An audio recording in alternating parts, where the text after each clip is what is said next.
आज attorney general Mansoor Awan साहब ने बजा तौर पर ये नुक्ता एतराज़ उठाया और अदालत के रूबरू अर्ज़ किया कि जनाब, जिन दो सीनियर वकला साहिबान को अदालती मुआवनीन मुकर्रर किया गया है वो दोनों 26वीं आइनी तरमीम के ख़िलाफ़ दरख्वास्त गुजार हैं कि ये मामला घूम फिर के कस्टम एक्ट का मामला, फिर उसके बाद जजों का जो मामला है किस तरीके के साथ बेंचेस किस बेंच में कौन सा केस लगेगा वो मामला, फिर हमने देखा उसमें कंटेम्प्ट का नोटिस जारी हो गया।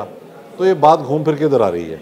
एक मौका पर जस्टिस मंसूर अली शाह ने कहा अटारनी जनरल साहब को कि क्या हम एक तो आइनी अदालत के जज हैं बेंच के, ठीक है वो तो हैं, बाकी तो दीगर जज हो गए, तो क्या हम भी कोई जज हैं। इसके साथ जस्टिस अकील वासी साहब ने भी अदरा तफन्नुन ने यह कह दिया कि हम भी दीगर जजेज़ हैं, जिस पर अटारनी जनरल ने मुस्कुराते हुए कहा कि जी आपका शुमार दीगर जजेज़ में ही होता है। बहरहाल ये एक पहलू है। हुकूमत के लिए बहुत पेचीदा सूरत हाल पैदा हो रही है क्योंकि बैक वक्त 3 अतराफ़ से दबाव का सामना करना पड़ रहा है। सबसे पहला मामला जो हम डिस्कस करने जा रहे हैं वो आपके इल्म में है, हमने कल भी इस पर बात की थी। सुप्रीम कोर्ट ऑफ पाकिस्तान में केसेस बेंचेस को देने के हवाले से जो मुकदमा फादल जस्टिस मंसूर अली शाह साहब की अदालत में ज़ेर समाअत है उस पर आज फिर समाअत हुई। इसमें आपको याद है कि एक एडिशनल रजिस्ट्रार नज़र हुसैन साहब को उनके ओहदे से हटा दिया गया है क्योंकि ये कहा गया रजिस्ट्रार की जानब से कल कि जो केस आइनी बेंच में जाना चाहिए था वो केस गलती से रेगुलर बेंच में आ गया, जिस पर जस्टिस मंसूर अली शाह साहब ने और जस्टिस अकील वासी साहब ने कुछ रिमार्क्स भी दिए। बहुत एक अहम बात जो हुक्मनामे में सामने आई वो इसलिए अहम है कि उसका कानूनी पहलू भी है और उसका एक सियासी पहलू भी है। अदालत ने अपनी मुआवनत के लिए PTI के मरकज़ी रहनुमा और ज़ाहिर है बड़े माहिर कानूनदान भी हैं हामिद खान साहब और उसके साथ सुप्रीम कोर्ट बार एसोसिएशन के साबिक सदर वकला तहरीक में नुमायाँ किरदार अदा करने वाले मुनीर मलिक साहब को अदालती मुआवन मुकर्रर किया है।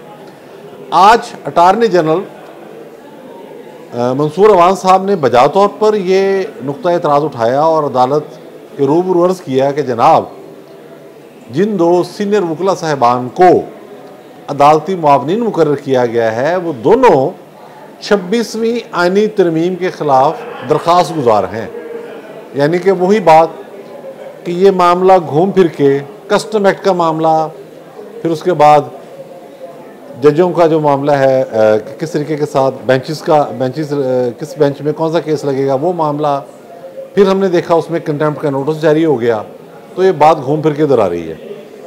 तो आज हामिद खान साहब ने भी दलाइल दी है और उसके साथ मुनीर मलिक साहब ने जो बात की वो फिर वही बात है जो 26वीं आइनी तरमीम की जानिब इशारा कर रही है। उन्होंने कहा कि इस मामले को तय करने के लिए फुल कोर्ट बुला लें। यही बात PTI कर रही है पहले कि फुल कोर्ट बुला के आप 26वीं आइनी तरमीम के मामले का इजाज़ा ले लें। जब आप एक पॉइंट को एड्रेस करेंगे तो ये केस फिर खुलता चला जाएगा। बहरहाल अटारनी जनरल मंसूर अवान का जो एतराज़ था वो जायज़ था। उसके बाद उस एतराज़ को मद्देनज़र रखा फादल अदलिया ने और उन्होंने ख्वाजा हारिस एडवोकेट और जनाब एहसन भून साहब को भी अदालती मुआवनीन मुकर्रर कर लिया। तो ये मामला अब आगे बढ़ेगा, दोनों तरफ से दलाइल आएंगे और इसका इम्पेक्ट क्या होगा। ज़ाहिर है अगर पूरी 26वीं आइनी तरमीम को छेड़ा जाता है, कहा तो यही जा रहा है कि डरने की कोई बात नहीं, हम 26वीं आइनी तरमीम को नहीं छेड़ेंगे, लेकिन जो फ़ज़ा बन रही है उसमें ये नज़र आ रहा है कि अभी तक सुप्रीम कोर्ट के अंदर वो अनासर मौजूद हैं, जज साहिबान की राय है उसमें इख्तिलाफ हो सकता है, जो चाहते हैं कि 26वीं आइनी तरमीम को रोल बैक कर दिया जाए, जो नेक्स्ट टू इम्पॉसिबल है, लेकिन बहरहाल अटैम्प्ट इसके हवाले से हो रही है। बल्कि आज तंज़ भी किया। एक मौका पर जस्टिस मंसूर अली शाह ने कहा अटारनी जनरल साहब को कि क्या हम एक तो आइनी अदालत के जज हैं बेंच के, ठीक है वो तो हैं, बाकी तो दीगर जज हो गए, तो क्या हम भी कोई जज हैं। इसके साथ जस्टिस अकील वासी साहब ने भी अदरा तफन्नुन ने यह कह दिया कि हम भी दीगर जजेज़ हैं, जिस पर अटारनी जनरल ने मुस्कुराते हुए कहा कि जी आपका शुमार दीगर जजेज़ में ही होता है। बहरहाल ये एक पहलू है, लेकिन अगर 26वीं तरमीम को छेड़ा जाता है तो सब कुछ रोल बैक हो जाएगा। दूसरा अहम नुकता जो ज़ाहिर है मद्देनज़र रखा जाना चाहिए, ये भी हुकूमत पर प्रेशर बढ़ाने का एक सोचा समझा मंसूबा है। सुप्रीम कोर्ट में जजों की सफ़बंदी, उसके बाद रिमार्क्स, 26वीं आईनी तरमीम को ज़ेर बहस लाया जाना, उसके साथ ही क्या हुआ है, बहुत इंपॉर्टेंट बात है ये। पीटीआई ने आज कहा है कि हमने जुडिशल कमीशन के लिए हुकूमत को जो 31 जनवरी की डेडलाइन दी थी कि मुज़ाकरात का अगर आपने अगला राउंड करना है तो उससे पहले पहले 9 मई और 24 से 27 नवंबर तक होने वाले वाक़यात के सिलसिले में जुडिशल कमीशन बनाया जाए, वो डेडलाइन उन्होंने कम करके उसमें 4 दिन की कमी की है और 27 जनवरी तक उसको ले आए हैं। ये थ्रेट है, ये दबाव है, सरीहन दबाव है। उन्होंने देखा कि शायद हुकूमत कई हवाले से अपने आप को घिराव महसूस कर रही है, तो उन्होंने भी दबाव बढ़ा दिया। जुडिशल कमीशन का मुतालबा माना जाना ज़ाहिर है नेक्स्ट टू इम्पॉसिबल है। ये भी उसकी वजह क्या है कि बहुत से लोगों को तो सज़ाएं भी हो चुकी हैं, बाकियों का ट्रायल जारी है। अब जुडिशल कमीशन अगर बनता है तो उसमें यकीनी तौर पर आला अदलिया के जजेस होंगे। आला अदलिया के जजेस एक मामले की अगर समाअत कर रहे हों, हम अज्यूम करते हैं कि वो जुडिशल कमीशन बनता है, अगर वो समाअत कर रहे हों तो जिनको सज़ाएँ मिली हैं मुत्तहदा अदलिया से, वो सज़ाएँ तो कहीं मैटर ही नहीं करेंगी, सारा कुछ होल्ड हो जाएगा। तो ये मामला भी हुकूमत के लिए प्रेशर का बायस है। तीसरी बात, आपने देखा कि प्रेसिडेंट ट्रंप ने जो तकरीर की है उसमें यकीनी तौर पर उन्होंने अपने मसाइल को उजागर किया है। पाकिस्तान का जिक्र नहीं आया और जो उम्मीदें थी पीटीआई की, बानी पीटीआई के वाले से, वो भी पूरी नहीं हुई। लेकिन उसमें एक नुकता बड़ा अहम है, अगर वो बात आगे बढ़ी तो उसके हवाले से प्रेशर आ सकता है और पीटीआई ने यही सोचकर प्रेशर बढ़ाने की कोशिश की है और हुकूमत के लिए भी एम्बैरसिंग पोजीशन पैदा हो सकती है। प्रेसिडेंट ट्रंप ने भी तकरीर में कहा है कि तालिबान के पास जो अमेरिकी असला है वो कोई थोड़ा बहुत असला नहीं है।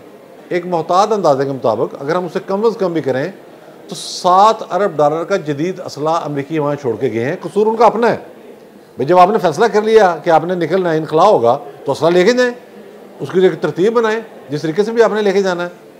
जिम्मेदारी तो आपकी थी। अब वो कह रहे हैं जी वो असला हमें देंगे तो उसके बाद हम उनके साथ को मज़ीद बातचीत करेंगे। ये प्रेशर अगर किसी और एडवेंचर में कन्वर्ट होता है तो उसमें जाहिर है कि कोई इंडिया ने मदद नहीं करनी अमेरिका की, उसमें ईरान ने मदद नहीं करनी, उसमें चीन ने मदद नहीं करनी, उसमें कोई ताजिकिस्तान से मदद नहीं होनी, उज़्बेकिस्तान से कोई मदद नहीं होनी। उस हवाले से जो कुछ भी होगा मैं समझता हूँ कि अगर ये हुआ एडवेंचर तो उसमें पाकिस्तान से ही रजू करना पड़ेगा अमेरिका को।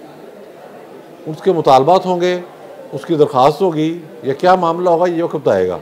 लेकिन अफ़गानिस्तान का जिक्र आ जाना इस बात से मैंने खेज़ है कि अगर ये बात आगे बढ़ी, जैसा कि ट्रंप कह रहे हैं मैं ये करूँगा वो करूँगा, तो उसमें फिर पाकिस्तान का किरदार आएगा और उसमें दबाव की सूरत बन सकती है। तो इस वक्त अगर हम ये कहें कि हुकूमत को 3 तरफ से दबाव का सामना है तो ये बेजा नहीं होगा। आने वाले दिन इस हवाले से काफ़ी सनसनीखेज़ साबित हो सकते हैं। शुक्रिया।